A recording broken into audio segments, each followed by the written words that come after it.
But there were plenty of con artists running around on the periphery of these deeper scenes who were claiming they could change lead into gold. Well, in the 20th century, we routinely change lead to gold. You do it with neutron bombardment in particle accelerators. And of course, it costs far more to do it than the worth of the gold that you get out. But that really wasn't the point, was it? It was to prove that it could be done. The dreams of creating the homunculus are dreams that dovetail directly into the aspirations of modern biology, genetics, so forth and so on. The great chain of being of Aristotle is animated, given a dimension of motion, and lo and behold, it becomes the Darwin-Wallace theory of evolution. Merciliade talks about this, about how all the alchemical dreams of the 15th and 16th century have been brought to fruition in the 20th century, but again, in the absence of magical rhetoric, but certainly in a spirit of magical and Faustian recklessness, for sure. I mean, this is scientists, they claim such a devotion to truth that decency must never stand in the way because they serve a higher God than human values. They serve the golem of the truth in some weird way that makes the truth okay even if it kills you. I studied philosophy from Paul Feyerabend, and he used to say at the beginning of his Epistemology 101 course, I will teach you to recognize the truth, and I will teach you to ask the question, what's so great about it? So now you've got the truth, so what's so great about it? It was 1460 when these manuscripts were brought to Florence. Those of you with photographic memories can see the time wave signature as it turns over and heads through the floor. Cosimo de' Medici immediately ordered Ficino to abandon his work on Plato, and the Pymander, which was one of these books, it was the only one which existed in Europe, even in partial form during the Dark Ages. Cosimo died in 1464, but the translation project went forward, and just so you understand, the developmental process in Western magic goes back to this Florentine translation project. And from there, people who were well-placed got a hold of this stuff. The most important person probably being a person, certainly an unsung hero in the development of Western thought, Trithemius, Bishop of Sponheim. And Trithemius wrote a book. It was really a manuscript. It was never printed as a book in his lifetime, but later, called the Stenographica. And in it, he put forth many of these magical doctrines and also encryption methods for code making and breaking so that this stuff could be circulated under the eyes of the clergy without causing a problem. And then the development of Western magic splits into two strains. The Bruno strain, Giordano Bruno. I understand he's running for President of the United States this year.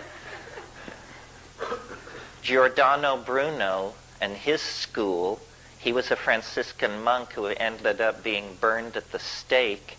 His sin for which he was burned at the stake was he was sitting on a rooftop of one of these Italian city-states one evening, presumably smoking some pretty decent boo that they'd brought in from North Africa, and he was looking at the stars, and it occurred to him, these things are suns.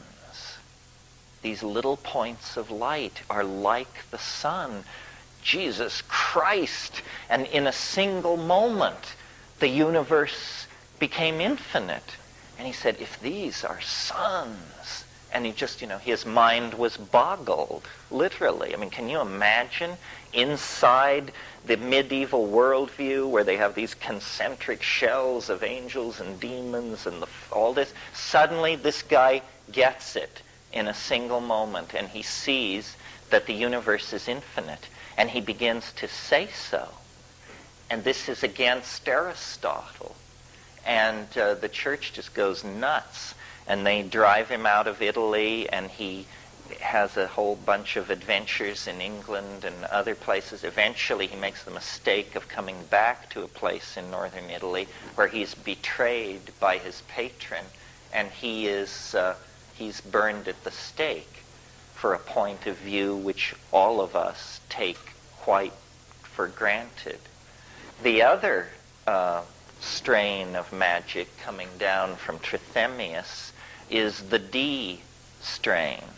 And it is a bit more accessible to people like ourselves because John Dee was an Englishman, and he wrote in English. And so you don't have to conquer 16th century Italian or late Latin in order to read him, although he wrote a lot in Latin as well. Dee is a very interesting character, worth spending some time on, because Dee is the last person to be able to unify into one worldview science and mathematics and magic and astrology all together.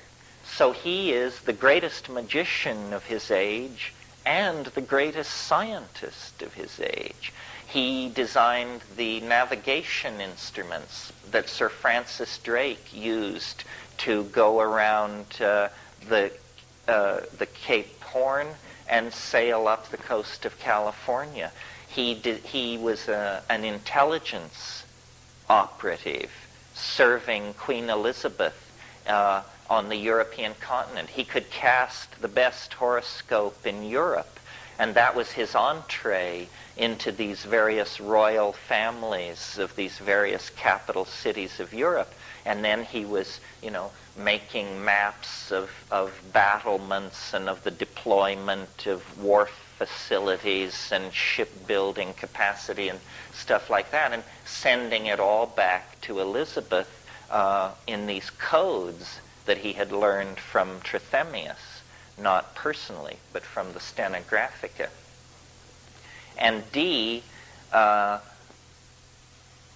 very strange incident happened, which was on a cold day in April at his house in Mortlake, which is on the outskirts of London. Now it's completely surrounded by modern London.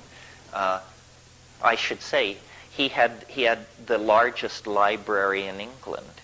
He had 6,000 books.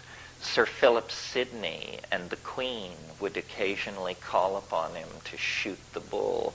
And he was a very learned man. So one day in April of 1582, he's working at his desk at his room in Mortlake, and he goes outside.